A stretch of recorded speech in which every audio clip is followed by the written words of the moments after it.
JAXA, എടാ JAXA, ഇവൻ എഴുന്നേറ്റിട്ടില്ലേ? സാധാരണ ഇങ്ങനൊരു പരിപാടി ഇല്ലാത്തതാണല്ലോ വാതിലും അടച്ചിട്ട്. ഇനി പോലെ സൂക്കേടും പിടിച്ചോ? ജാക്സ, സുഖല്ലേ നിനക്ക്? ആ, സുഖല്ലെങ്കിൽ നീ കോഴിക്കടയിലിരിക്കെ, അപ്പം പാടത്ത് പോയിക്കോളും. ഉള്ള പണിക്ക് തന്നെ ആളെ കിട്ടാനില്ല, അപ്പോഴാ ഒടുക്കത്തെ ഒരു കോഴിക്കട. ആ എടാ ജാക്സ്,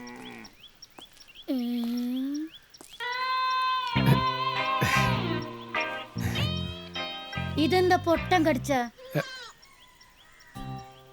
അല്ല, നീ ഇതെവിടെ പോണു? കല്യാണം ഉണ്ടോ? ഒന്നല്ല, ഞാൻ വേറൊരിടം വരെ പോവാ. അതേതേ പുതിയൊരിടം?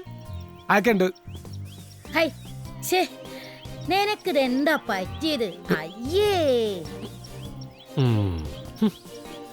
നീ വേഗം വരുവോ? ഇല്ല, വൈകും. ഈ പാടത്ത് പണിക്കാരില്ലാതിരിക്കുമ്പോ നീ എങ്ങോട്ടാ പോണേന്ന്? ഒരു കാലത്ത് നടക്കാൻ പാടില്ല.